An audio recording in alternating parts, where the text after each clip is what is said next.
Stay tuned for the Splash Live.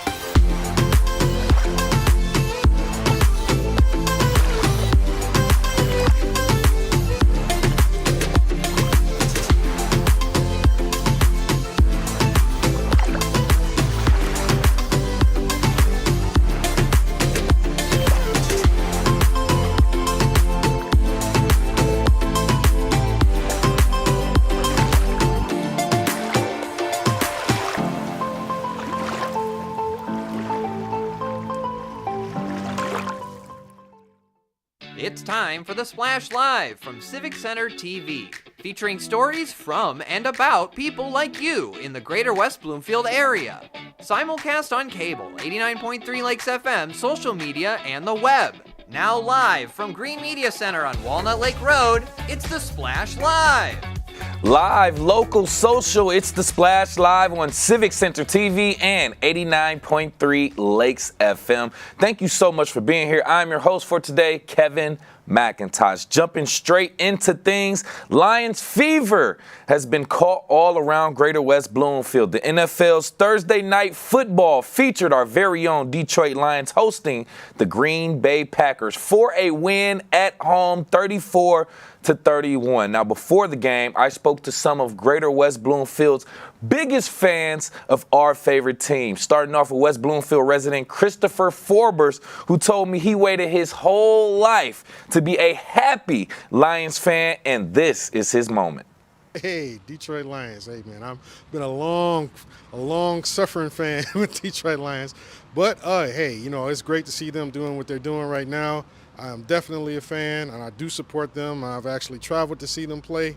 I just went to the Houston game, so this is great for me. You know, it just makes everything that much more sweeter around this time of year. Correct. And after last season's success, Jessica Sogui told me she's happy to ride the wave of great memories to hopefully another incredible finish to this season. Oh, I am so proud of the boys, both last year and this year. I really hope that even if we don't make it to the Super Bowl, that we at least make it well off into the playoffs like we did last year, and that we continue that winning streak and that positivity streak, because for so many years, us Metro Detroiters have been big fans of the Lions, and I'm really happy to see more of the nation becoming strong fans. Bandwagon fans is what we like to call them. And fans have all different places they think the Lions can go this season. But Harry Thompson and his wife Melanie Thompson have their Honolulu Blue Hearts set on one thing only. Hopefully they will get to the Super Bowl. Whether they win or not, I don't know, but it would be a pleasure if they did. This is just new territory. That's correct. That's correct. And the success of the Lions has the entire Greater West Bloomfield area feeling optimistic about the future. The Lions look to extend their dominant win streak to 12 straight games as they take on the Buffalo Bills at Ford Field Sunday, December 15th. We want to hear from you as well. You can tell us your favorite places to watch the Lions, your game day traditions, and more on our contact form page. Go to civiccentertv.com or go to our Facebook page, Civic Center TV 15. And if you're watching on Civic Center TV, get those smartphones out and scan that QR code on your screen, and it'll take you directly to all of our links. The Soul Cafe is always doing its part in helping those with special needs in our community. And Civic Center TV's very own Jake Schaff has the story. For the last 8 years, this restaurant has been treating customers to great food and a warm, cozy environment to relax. But it's the work they do for their employees that is most worth talking about today. Soul Cafe in West Bloomfield has been well known for their employment of people with special needs, providing them with fun work experience and giving them the tools they need to succeed.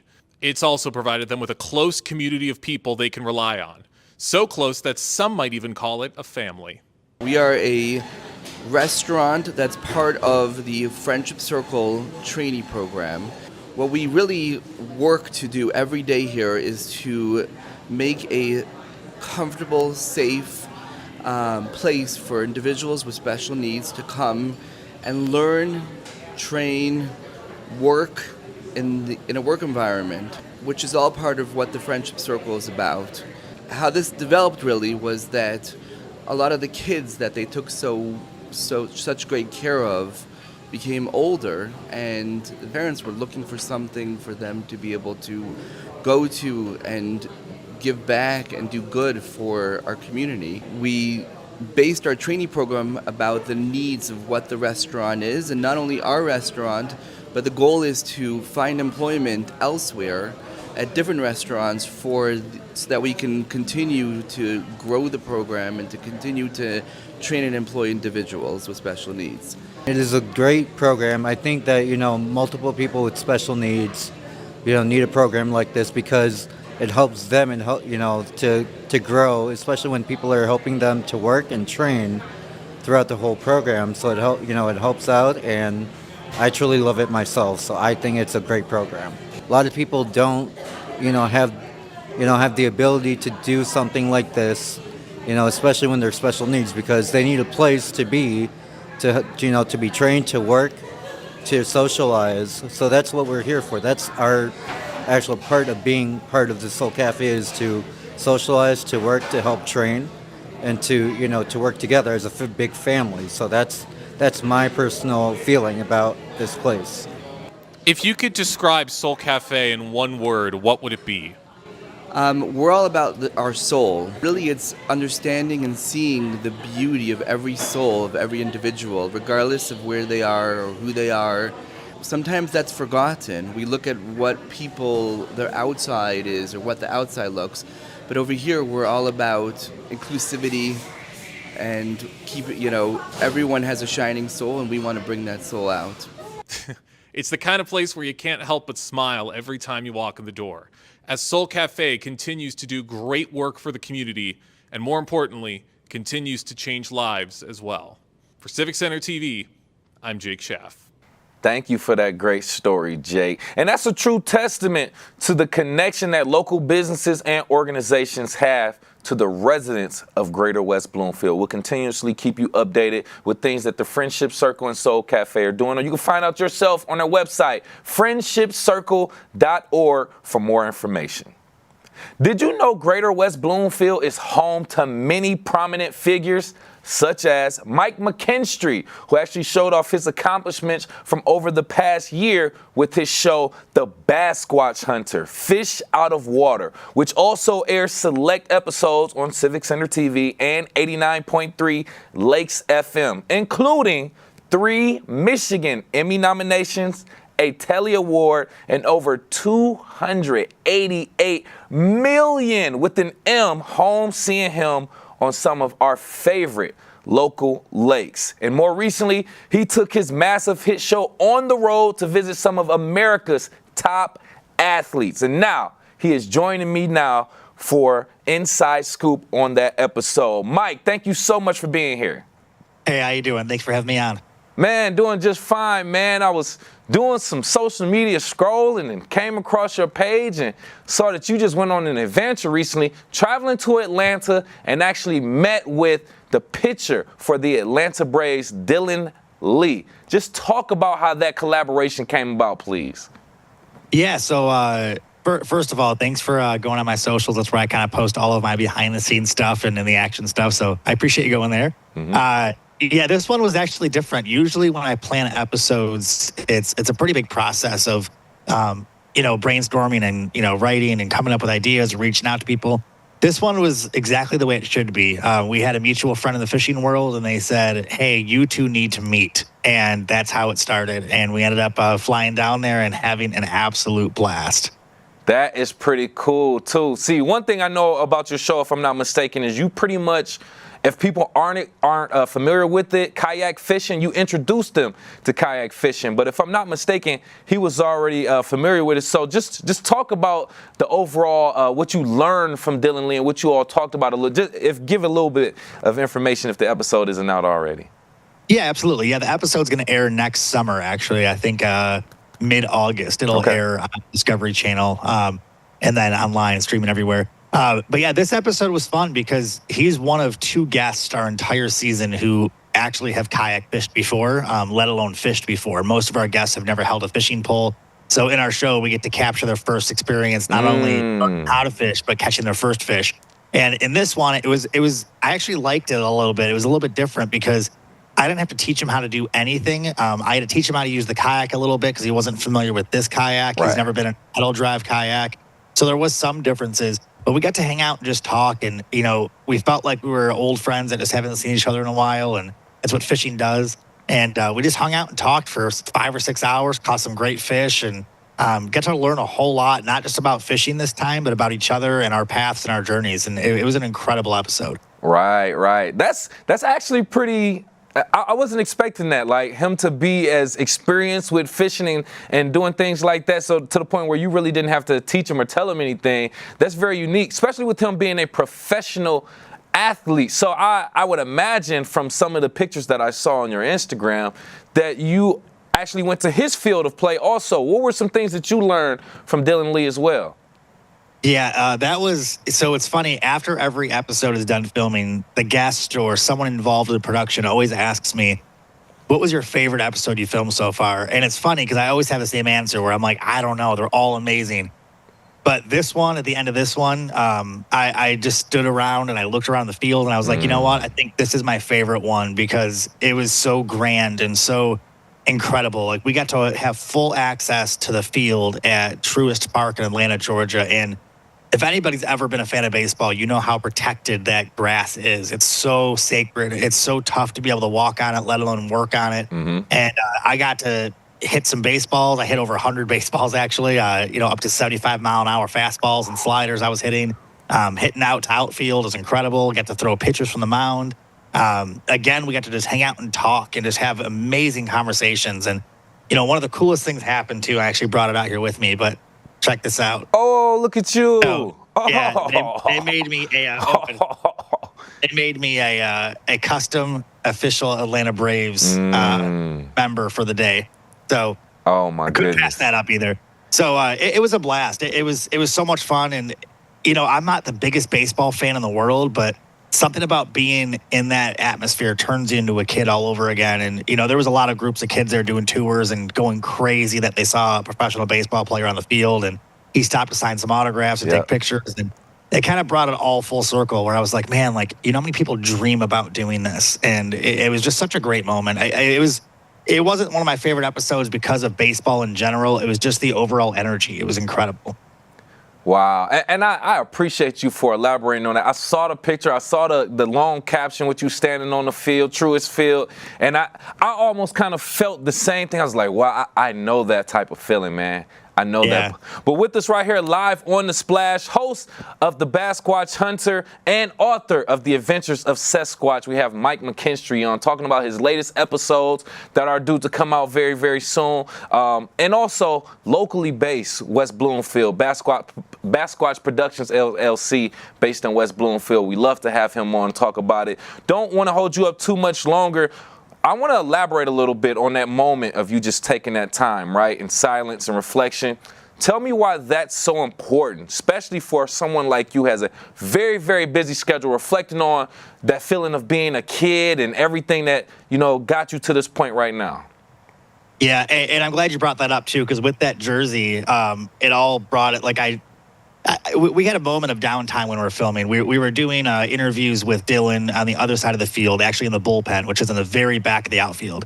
And I had to go walk over to the dugout to go pick up something, which is a lot further than you think, dude. That's a huge. It really puts it in perspective when you're walking it. And I was like, man, this is so big. And I don't know what it was, but the smell of the grass and the breeze and the wind and just looking around and wearing a Braves jersey and, seeing all the kids in the stands that are waving and stuff that are trying to just get a glimpse of the field. I had a weird moment where I sat down in the dugout for about 15 minutes, took some deep breaths and just looked around, and I walked out of the dugout and just felt the energy of being a player for a minute, of just what it would feel like to walk out of that dugout with the crowd staring at you. And then I walked across the entire field, the infield, the outfield.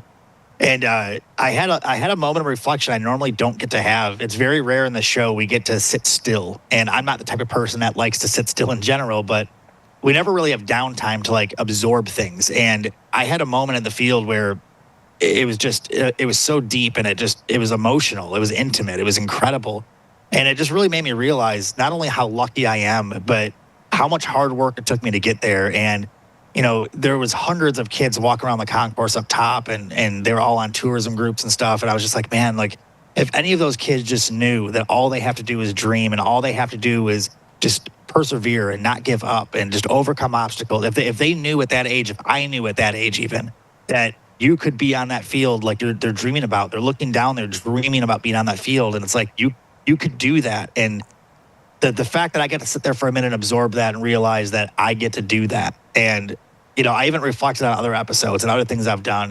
And we've filmed with a lot of amazing guests this year, like some professional athletes that I've just dreamt about. And it was one of those moments where I was like, man, like I'm lucky, but at the same time, like, Yeah. I hope people really take away that if you don't give up, then you can do that too. And anything you dream about, no matter what it is, whether it's being the president of the United States, or whether it's being on a baseball field, or whether it's being with NHL players, or whatever it is, I had that moment where I was like, I knew what brought me there. Yeah. Like I had a moment of appreciation almost for myself, which is weird because I never have that. And I just sat there and I was like, man, I'm so proud, and I'm just so happy, and like my team is amazing, and dreaming is just so powerful. But having the ambition and the perseverance to actually pursue that dream, like that's where the real power is. And I got to feel that. It was incredible. And I know it's very inspiring for a young person or anybody right here in West Bloomfield to hear and hear you say that. But thank you again, Mike, for your time. We appreciate you. Lastly, very, very quickly, tell people how they can catch up with your episodes of The Basquatch Hunter. Yeah, absolutely. So check out BasquatchHunter.com. That's where all of our YouTube videos are parked as well. Also, Discovery Go, Discovery Plus has all of our episodes from this season and last season. And then also, of course, starting in July of 2025, you can watch us on Discovery and Pursuit Channel every Saturday for all of our new episodes. And we have some amazing new stuff. So just Google the word Basquatch on anywhere and you'll find it all on there. But go check it out. And also the book series, which you've also mentioned a couple of times too. The Adventure of Sasquatch, the best Christmas gift ever for kids. It's an amazing children's book series we have. And we have a coloring book we are releasing. It's the first time I've talked about it publicly. But we have a coloring book we're releasing in a few weeks here as well that you can follow along the adventures too. Perfect. Once again, host of The Basquatch Hunter and author of The Adventures of Sasquatch, Mike McKinstry, we appreciate your time. Of course. Thank you so much. Love to support and hear about local creators and people who are doing great things right here from West Bloomfield. And we love to stay in contact with Mike McKinstry and everything that he is doing. West Bloomfield United Methodist Church's Holiday Cookie Walk is a great local cause. In case you've never heard of it, it started in 1994 by the women of the West Bloomfield United Methodist Church, replacing their annual Christmas Bazaar. And joining me live on the Splash from West Bloomfield United Methodist Church is Pastor Elizabeth Hurd. Thank you so much for your time, Pastor. Thank you so much for having me. We appreciate that first and foremost. Let's just start off with the details. What is the Cookie Walk and when is it? Just give out those details. Well, the Cookie Walk is exactly what it sounds like. It is a walk through our fellowship hall at the church with tons and tons of cookies that people can purchase and buy and have some treats for the holiday season. This year, it is going to be on December 14th. From 10 a.m. to 11:30 a.m. At the West Bloomfield United Methodist Church. And we completely transform our fellowship hall into what is almost like a cookie wonderland. Perfect. All right, so this is a great charitable event in some sort of way. So let's break this down. How do the proceeds from the Cookie Walk specifically benefit the women's group? And do you have any examples of projects that it may have benefited? Yeah, so we all the proceeds from the Cookie Walk go directly to our women's group at the church, and then they have a variety of projects that they support throughout the year. Recently, at the end of last school year, they helped to purchase a set of books for a fourth grade classroom at Chico, and just to make sure that the teacher didn't have to pay out of pocket for the books. They also provide our church office with gift cards every once in a while, so $25 gift cards to Meijer or Kroger so that when people call our church for financial support, we have at least a little something to give them. And then just a variety of other projects that they do. We just recently, we do Operation Christmas Child every single year, and the women's group purchased materials and supplies and filled just about 100 shoe boxes with the help of the church. So they do a lot of really great work, and that's what the money goes for. So I love that. I love that, especially the fact that you're doing that, and some of the proceeds, like you said, you're basically just giving those back out to the community, to those in need, and that's the essential foundation of a church. And I love to see that you're doing that. So from that perspective, I just want to talk about volunteers that you are in need of with that event. What role do they play in organizing and running the event? Yeah, so it's completely volunteer organized and run by volunteers within the church. And so we have two incredible women, Melody and Barb, who head it up every single year. And they just ask for volunteers from within the church to do things like make the cookies, run the cash register, run the weigh stations, make sure that cookies are on the table. And it really is kind of an all hands on deck event for the people in the church. But we are also very willing to have volunteers help out from outside the church. So, you know, if you want to make cookies, or if you want to come and help us run a weigh station or run our cash register, we are more than happy to have you. Love that. But it's completely volunteer run. There you go. There you go. So anybody looking for volunteer hours or just looking to give a helping hand, there's the opportunity right there. So just looking ahead, do you see any new opportunities or ideas for expanding the impact of the Cookie Walk, or even the fundraising efforts in general? Yeah, you know, I think that's a really great question. Like you said, we did take a break from 2019 to 2022 because of COVID. And so we're kind of restarting this effort. And I think part of it is just kind of seeing where do we go in a post-COVID world with the Cookie Walk, and how can we grow it and expand it. Something I would love to see is more invitation for groups outside of the church to be involved in this and to try to make it a really great community event. Okay. Yeah, we're growing and we're expanding and we're changing, and you know, this is our second year back after a break with COVID. So we're looking for new opportunities all of the time. And we love to utilize our platform here at Civic Center TV to help spread the word for our local organizations and groups to help pitch in for the Cookie Walk. And we appreciate your time again, Reverend Hurd, for being here talking about the Cookie Walk. Once again, that information and details regarding this event for people who may have missed it. Yes. Thank you so much. Yep, you can look at our Facebook page, West Bloomfield United Methodist Church. You can look at our website for more information. I think this graphic that was just shown gives you all you need to know. There is an event page as well for questions. And if you have any questions, you can call our church office, which I'm blanking on our phone number right now, but you can, that information's on our website as well. So you can call our church office, you can email us and ask questions. So absolutely. Thank you again so much for your time, your effort, and everything that you are doing that impacts and strengthens the West Bloomfield community. Once again, from the West Bloomfield United Methodist Church, Reverend Elizabeth Hurd. Thank you. Thank you. Continuously doing great things right here in the Greater West Bloomfield community. You can find out all about the West Bloomfield United Methodist Church's Holiday Cookie Walk. Go directly to their Facebook, West Bloomfield United Methodist Church, for more information. Coming up, there is a local organization that's bringing holiday cheer and essential items to local families experiencing hardship. We'll talk more about that coming up. We are live, local, social. It's The Splash live on Civic Center TV and 89.3 Lakes FM. We'll be right back with The Splash Live. Find local municipal meetings at our program schedule on civiccentertv.com.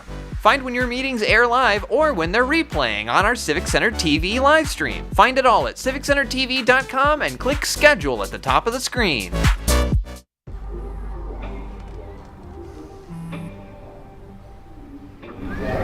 I don't know why you're so sad. You've got a roof over your head. You gotta stop with that depression stuff. That's what white people think. You alright? It just feels like it's coming from everywhere. Do you want to talk about it? You can talk to me if you're feeling sad. Whenever you need to talk, I'm here, okay? Hi, I'm Chris Fry, Park Superintendent, West Bloomfield Parks. Congratulations, Civic Center TV, on 1 million views on YouTube.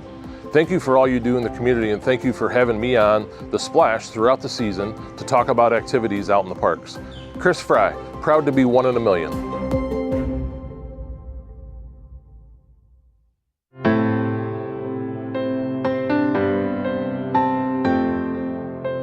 What people are watching in West Bloomfield. Civic Center TV and 89.3 Lakes FM.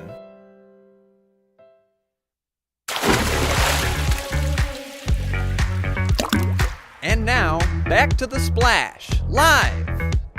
Live, local, social. It's The Splash live on Civic Center TV and 89.3 Lakes FM. Thank you so much for joining us. I'm your host, Kevin McIntosh. And the Holiday Happiness Project helps local families in need. If you've never heard of it, it is a great initiative put on by a few local organizations. And with us right here live on The Splash from the Optimist Club of West Bloomfield, we have Terry Janetti. Thank you for being here, Terry. Good morning. Thank you for having me. Michael. Yes, I appreciate that first and foremost. So let's get straight into it. Starting off, just tell us a little bit more details about the Holiday Happiness Project in general. Okay. I joined the West Bloomfield Optimist Club, and it'd been a few years we'd been gone, and I used to belong to the Kegel Optimist Club. So it's something that's near and dear to my heart. So I joined, and one of the first activities I was involved in was Holiday Happiness a few years ago. And what a great opportunity. And all the literature that I read and some of the work that I do says that when you do something for others, you end up feeling better and you end up even lessening your anxiety. So the Holiday Happiness is an event that we're going to distribute baskets of goodies to needy families. Now, the first thing we probably wonder is West Bloomfield, isn't that a pretty big community? But we do have needy families here and in Kegel.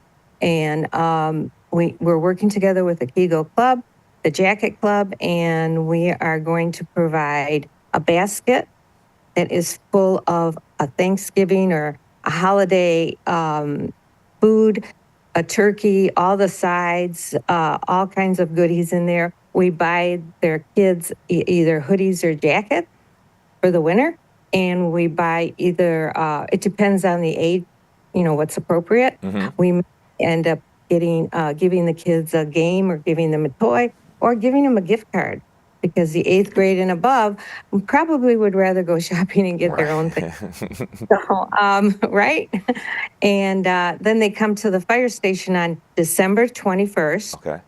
Between 11 and 12, they've already been notified. They'll be notified, reminded again where, and they come through. It's amazing. It's amazing every time I saw it, because they come through the fire station in the back where the trucks are, and they drive through. They stop at different stations. They get this basket.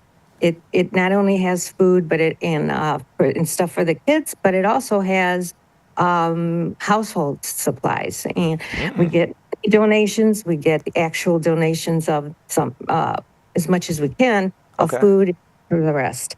And then we drive through the one car. We service only one car. We welcome them. It's just wonderful to see their faces. They take the stuff and talk about feeling good. It just is a wonderful experience, not just for them, but for us. Right. And I know there's a lot of families that will be grateful. And it's a great time that you all are doing this, especially like we said during the holidays, where a lot of people are showing how cheerful they are spending time with family and maybe out shopping, but not everyone has a family. Not everyone has the ability to get gifts or receive gifts and things of that nature. So for you all to actually put that foot forward, we appreciate that and happy to acknowledge that. I want you to briefly elaborate on some of the specific needs faced by families in the Greater West Bloomfield community during the holiday season.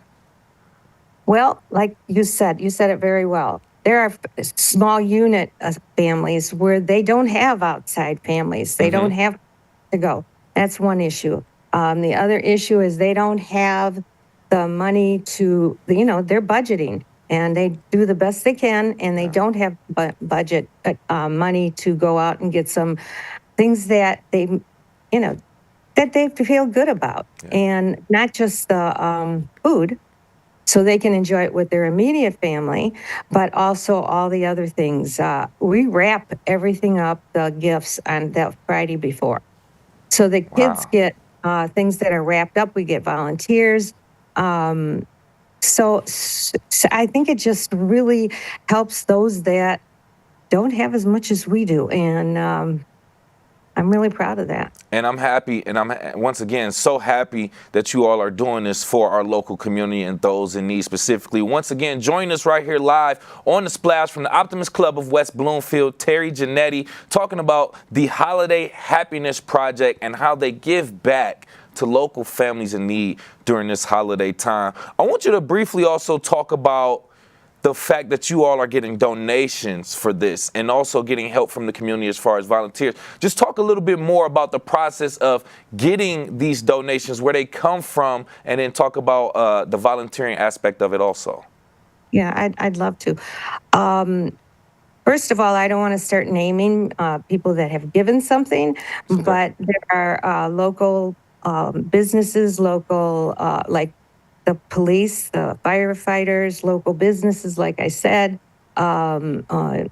jewelry stores. There's all kinds of businesses, grocery stores. They help us with the food, and they give us actual money, or like the grocery stores, the products. We put it on Facebook, and we send out formal letters to everybody that has given in the past, especially the bigger businesses that can also. I think we may be experiencing some slight technical difficulties. We have you back now, right now. From the Optimist Club of West Bloomfield, Terry Janetti, just talking about the Holiday Happiness Project that they do to help those in need in our Greater West Bloomfield area. Just a few more questions before we get out of here. I know this is a collaboration with the Jacket Club of Keego Harbor as well as the West Bloomfield School District. Can you just talk about how important this collaboration is with these two organizations and how it works, please? It sure is helpful, because we don't, unless some of us used to work for the school, so we could share some names, but none of us do that now. So we have to have access, and it has to be private. We can't make those names public at all. So we go to great lengths to just assign people numbers, etc. But the social workers in West Bloomfield schools give us names confidentially of families that what they need, etc. And then so the schools help, and the Jacket. There's a lady there, Pat, and she helps us so much, and we help her. So we meet together and we find out our needs, number of families, etc., and then we divide the tasks up. She may get this, we may get this. We're sharing this. She's getting some of the food this time, and then the fighters are going to transport it, because when you have that many, and we have about, I think, 50 families, if we raise more money, we might be able to even do more, but we have at least 50. So they transport the from the grocery store, et cetera. They pick. Overall, I love the fact that there's so many different moving parts from organizations, but overall, it's working together in synergy. And we love talking to people from organizations in our Greater West Bloomfield area and how they put on events and initiatives and programs, and they collaborate with other organizations. We love to see how that works, and thank you for explaining that also. Real briefly, again, before we let you go, just give out the details and information about the Holiday Happiness Project. If anyone wants to help by donating and volunteering, or if anyone is in need, how can they get that information? Okay. If anyone would like to donate, we're still trying to raise money to cover all the costs. I'll make a checkout, or you can give them my cell phone number if that helps, and they can call or text for directions of what they should do, and different ways of getting the money, some Venmo, all kinds of different. We'll pick that up, whatever. And so feel free to do that. And what else did you ask? Volunteering, donating, and for families in need. Yeah, yes.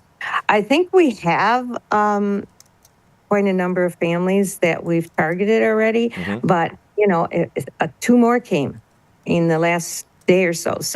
So again, just get them to me or send me a text. That's the easiest way. And as far as volunteers, Friday, December 20th, we're going to wrap gifts.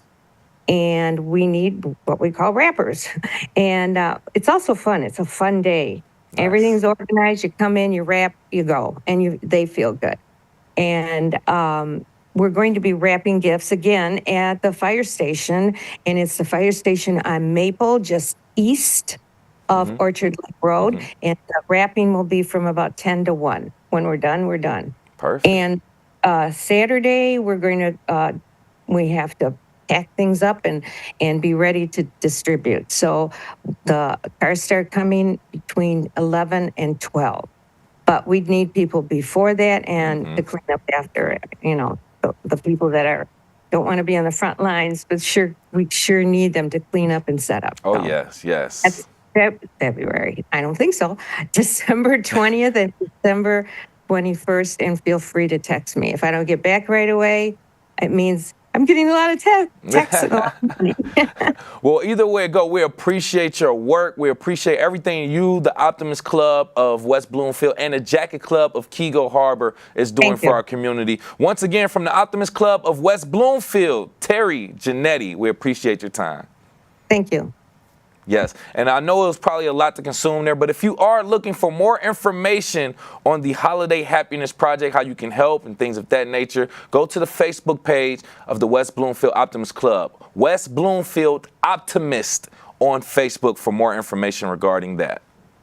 A community church needs help spreading joy this holiday. As a matter of fact, the Spirit of Grace Church is hosting a reverse Advent calendar program right here during this month. So join us right here live on The Splash. Tell us a little bit more about this calendar and this program. We'll talk a little bit more about this as we come up. We have more details as we kind of figure things out. But we are live, local, social. It's The Splash live on Civic Center TV and 89.3 Lakes FM. We'll be right back with The Splash Live. Find local municipal meetings at our program schedule on civiccentertv.com. Find when your meetings air live or when they're replaying on our Civic Center TV live stream. Find it all at civiccentertv.com and click schedule at the top of the screen.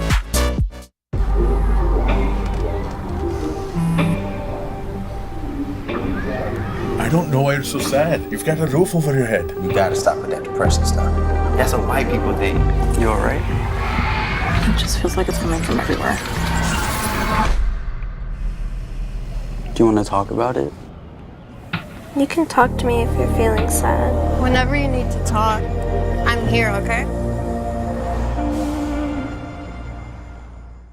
I'm Gina Gregory, president of the Greater West Bloomfield Historical Society. I'm excited that Civic Center TV has reached 1 million views on YouTube. Congratulations. That's just terrific. We appreciate everything Civic Center does for the Greater West Bloomfield Historical Society and the community. For us, they promote and highlight our events. It's awesome to have them available 24/7 on YouTube.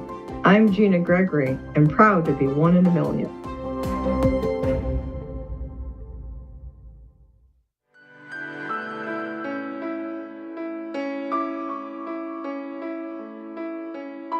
What people are watching in Sylvan Lake, Civic Center TV, and 89.3 Lakes FM.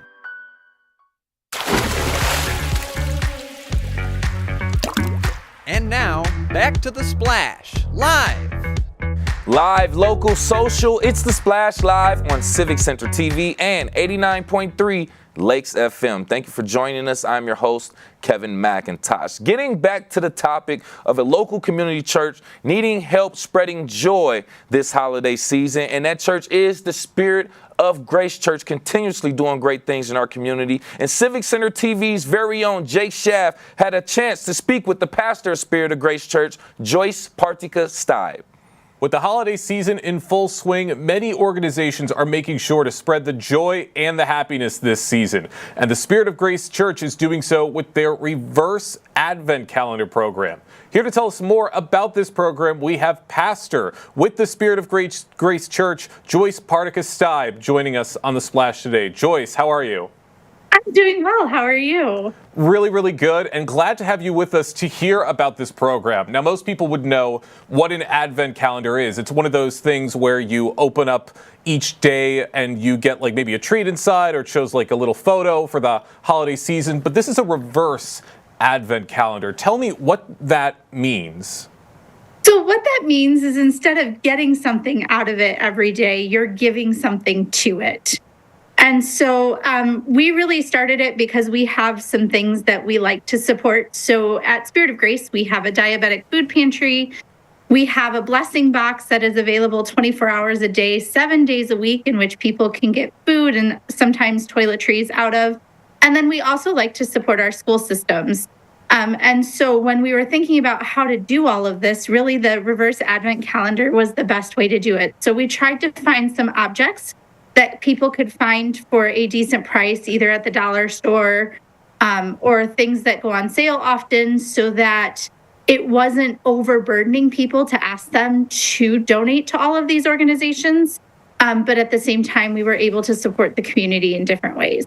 Oh, I really like that. That is so cool what you're doing for the community. And go into detail maybe on the types of items that you're accepting for this program. So we're really accepting anything from food to school supplies to hats, gloves, and scarves. So each day has a different designation. Some of the things that we're looking for, particularly for our diabetic food pantry, are things like sugar-free pudding or Jell-O, maybe some peanut butter and jelly. Those can also go in our blessing box.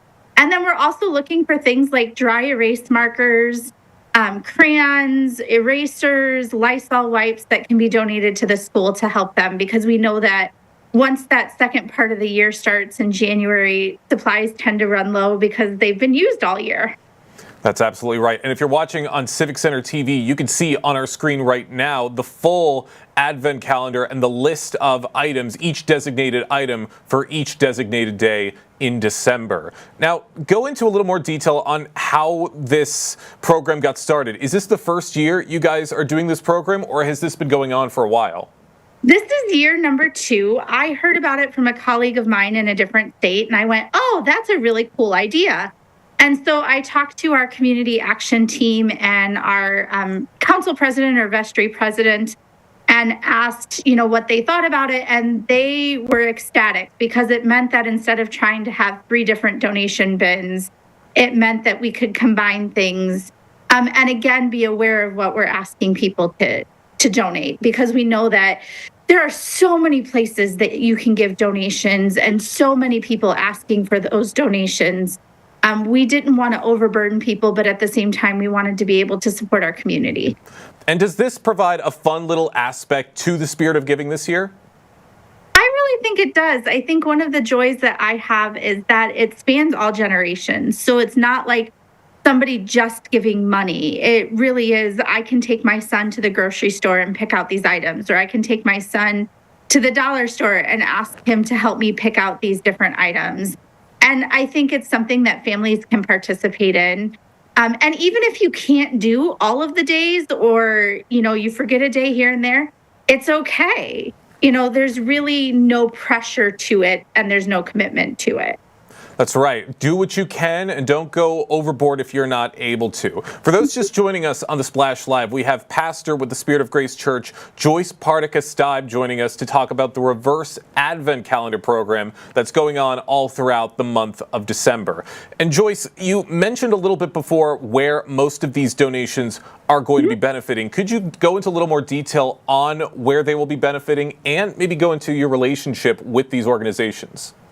So the Diabetic Food Pantry is right at Spirit of Grace. It gives out food once a month to people who are either diabetic or pre-diabetic, and it really focuses on creating or selecting healthy food to give out to folks in that population. The second organization that it helps is, again, right at Spirit of Grace. We have a blessing box outside of our front door that is available 24 hours a day, 7 days a week. We ask that you take what you need and leave what you can. So we really don't know how much food is coming in and out of there because we don't know what other people are leaving and taking and all of that good stuff. But it helps us give a basis for making sure that that box always has something in it, or we try to always have something in it. And then the West Bloomfield School District has always been a great support of the ministries at Spirit of Grace. And so we like to do something to give back to them. So some of the elementary schools will be receiving hats, gloves, and scarves so that if students are coming in and they've lost theirs or they just don't have them, the schools can provide those things.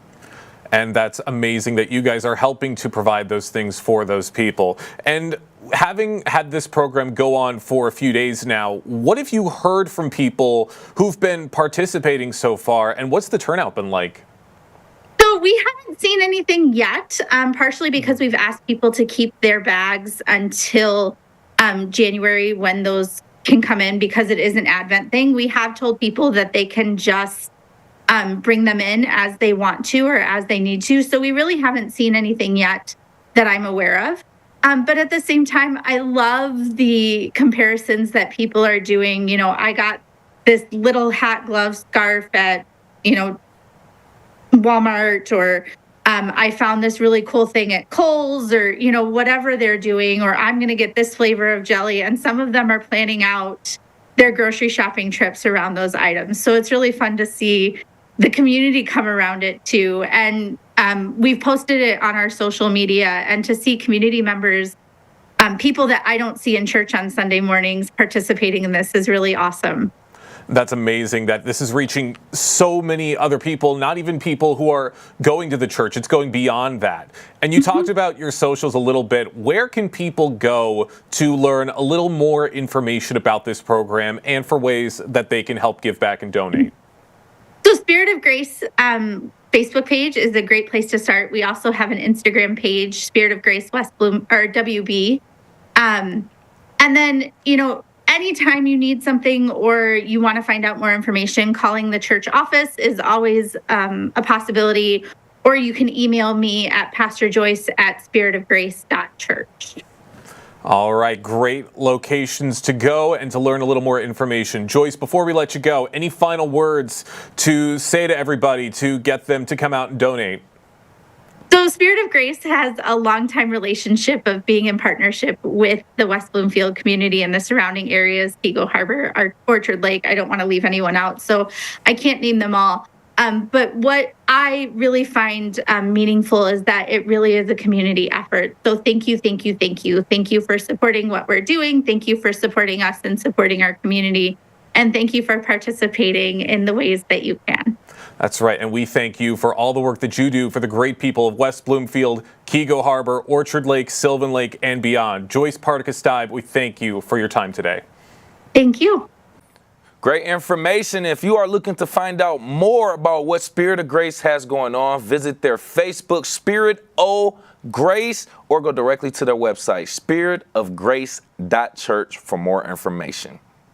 When the weather is snowy, many want to get inside, get cozy, and possibly dive into a great book and story. And over at the West Bloomfield Library, many of our most avid readers are helping each other find that next adventure in a book and make some friends along the way. And reporter from Civic Center TV, Jay Schaff, has a story.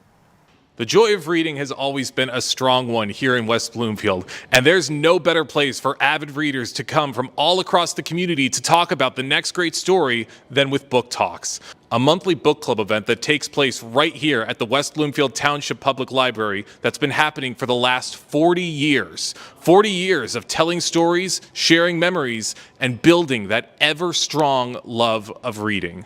What is Book Talks? It's the library's version of a book group. Every month, 12 months a year now, we choose a book. The facilitators, the people who lead the discussions, get together. We choose the books for a 6-month period. And then each month we do 2 conversations about those books, where those of us who call ourselves facilitators lead the conversation. We don't try and lecture or teach about the book, but rather think of it as a library-based book group. And 1984, August of 1984 was the very first book talk. And the interesting thing is that nobody really knew that. When I got involved, somebody handed me a whole bunch of the bookmarkers that we print all the time to show the book talks, what they're going to be. And when I realized that this was 40th anniversary, I said, that's a good excuse for a party. So we're partying tonight. And it's great that all of these people bond together just simply from the joy of reading. Absolutely. We're all readers and we love reading. And if you're a reader, there's nothing you like better than sitting around talking with someone about a book. Whether you loved it or whether you hated it, having other people to talk to about it is a great thing. How long have you been involved with Book Talks? 6 to 7 years after I retired. I enjoy it. I look forward to once a month gatherings. And it's nice to hear other people's thoughts on the book that I have read. Sometimes it opens your eyes. Sometimes you find out what somebody else is thinking about the same book. Or if something you have not kind of understood, it helps to understand that. Everybody is friendly. Everybody's sharing their knowledge of books. Everybody's talking about books. It's exactly what we hoped would happen tonight.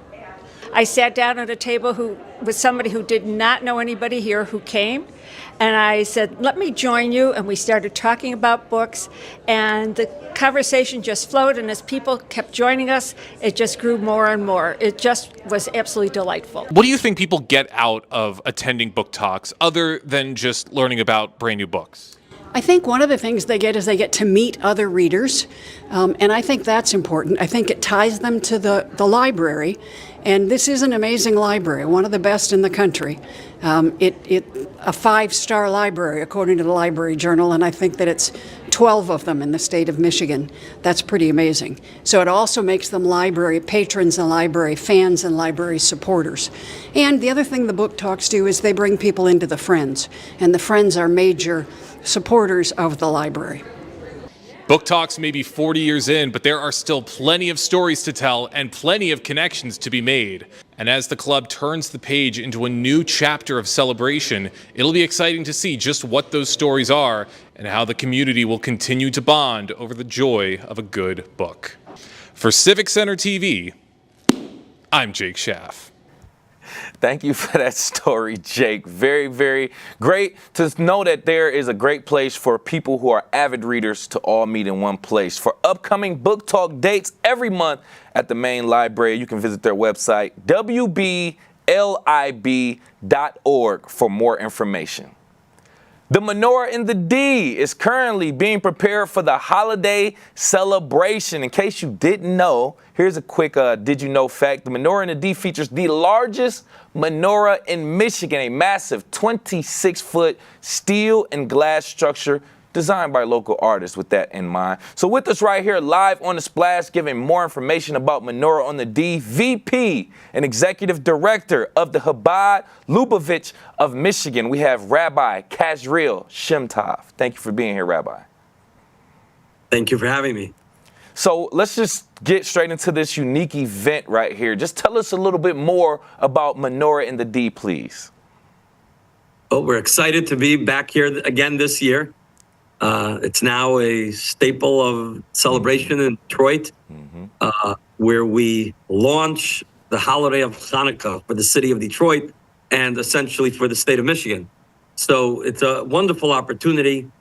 And when we come together on the 25th of December at 5 o'clock, the city of Detroit will begin to celebrate, and it launches an 8-day holiday. So we're very excited to do this, and we're looking forward. Yes, yes. And as you mentioned earlier, it's been going on for a few years. It's grown over those years too. With that being said, what do you believe contributed to the growth of this event and the increasing sense of unity within the Jewish community in Metro Detroit? Wow. It's 14 years. And when we came, I remember that first lighting that we had in Campus Martius. It was dark. There was almost no lighting there. And when we announced it and we called people to come together in the center of the city, we were surprised. There were 500 people came out at that time. And I remember always that first night as we were getting ready, looking forward. And I see a person standing there with, before the crowds came, and he's looking at me and he goes, "I can't believe it. I have goosebumps just thinking that we're going to be here in the center of the city and celebrating Hanukkah. Yes. This is amazing. Yes. I can't believe this is happening." I think that sense of excitement just grew and grew, and people came together. We have thousands that come together. And just the idea of celebrating this beautiful holiday, the message of hope, of light, of being a light unto others, bringing warmth and light into the world, is something that really resonated both in the Jewish community and without. And it just continued to grow, both in terms of people attending, and then, of course, when we started doing it online, as well as corporate sponsors, government officials, and everyone else that comes out. It just continued to gain inspiration. And the beautiful thing is that even a month before, there are already interest both in media and in members of the community looking forward to this great event. Yes, yes, as we all are, by the way, too, Rabbi, and we appreciate that information. You spoke on something I want to kind of elaborate on a little bit more. Specifically with this year, if I'm not mistaken, there's different themes each year. Can you just talk a little bit more about the theme for this year and how it resonates with the local community? Well, if you look at you had it up on the screen before, this year we have menorah in the D, and we put a tagline onto that, "Dare to be the light." And, one of the messages of Hanukkah in general is, the idea of lighting a candle. Normally, you would do that at a candlelight dinner at home, or in the Jewish community, we do that on the Sabbath. You're sitting with your family, you're bringing warmth and shelter and comfort, and peace. The idea of going to the outside, and when it's dark, the outside has other forces, has challenges. There's darkness in the world. There's challenges that you have to your spiritual life. And Hanukkah is the time when you have to dare to be the light. You have to go out to the outside, to the center of the city, to those things that seem to be a challenge, and to bring light and warmth. And that's the power of Hanukkah. And that's why I think this year, many people are troubled. We look around the world, we see so many challenges and what some people would call darkness. And the message of Hanukkah is, you have the power to bring light. Because, when you as an individual go out there, embrace someone, help someone, bring light into their life, bring light into the world, we all have that power to be there. And that's what we're going to do on Hanukkah when we come out into the public. Yes, yes. And I love how you broke that down and the significance of it and the candles and the light and the darkness in the world. I love that theme, dare to be the light in this darkness. It is like a challenge in some sort of way, but it's a good challenge that we all should kind of recognize. With us right here live on The Splash, VP and Executive Director for the Chabad Lubavitch of Michigan, we have Rabbi Kazriel Shimtov talking about Menorah in the D event. We don't have too much time left, Rabbi. Just real briefly, just talk about some things we can expect, and if anybody is interested in the event, how can they find out more? Well, it's just going to be a lot of fun. It's exhilarating to come out there in downtown. A lot's going on. It'll be a happy night. There'll be food and celebration, entertainment, camaraderie, just being with friends, being with the community. And being there with a focus of bringing light and warmth to the community. You know, the Rebbe, the Lubavitcher Rebbe of blessed memory, he started this campaign over 40 years ago. And today you have these lightings going on outside the White House, outside the Kremlin, the Eiffel Tower, in every large city around the world, and many more. There's thousands of these lightings taking place.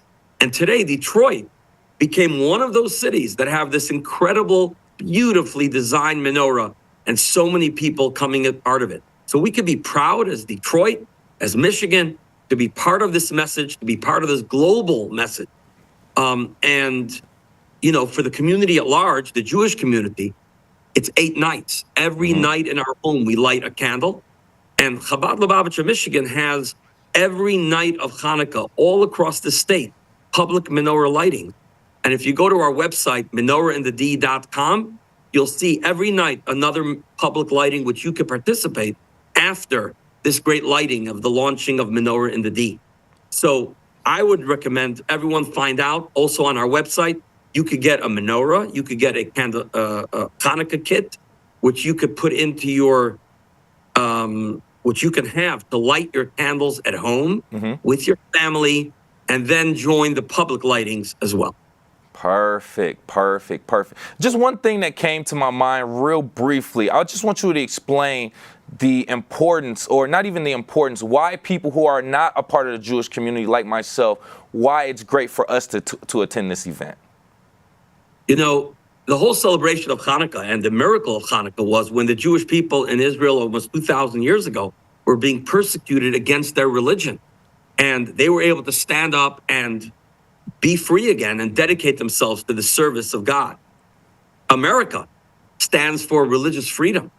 And all citizens in America enjoy that religious freedom. So Hanukkah is really has such a universal message for all of us, that we can all live in a free society, serve God, and be able to help and bring light to each other. So when any person, and many people, I should tell you, do join us for this celebration. I hear comments every year from all across the community of the joy and the receiving of this message, and many people resonate with it, that we could live peacefully together and be strong as a country with unity. Absolutely. Yes, I love that. And thank you for bringing that full circle, explaining that, and bringing full context. Once again, VP and Executive Director of the Chabad Lubavitch of Michigan, we have Rabbi Kazriel Shimtov, and we appreciate your time, Rabbi. Thank you.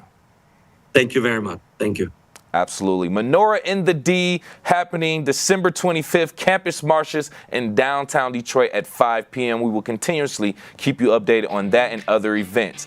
In the Greater West Bloomfield, we love to be the channel for everything that's going on and impacting our local residents. Once again, I'm your host, Kevin McIntosh. Per usual, we are live, local, social. It's The Splash Live on Civic Center TV and 89.3 Lakes FM.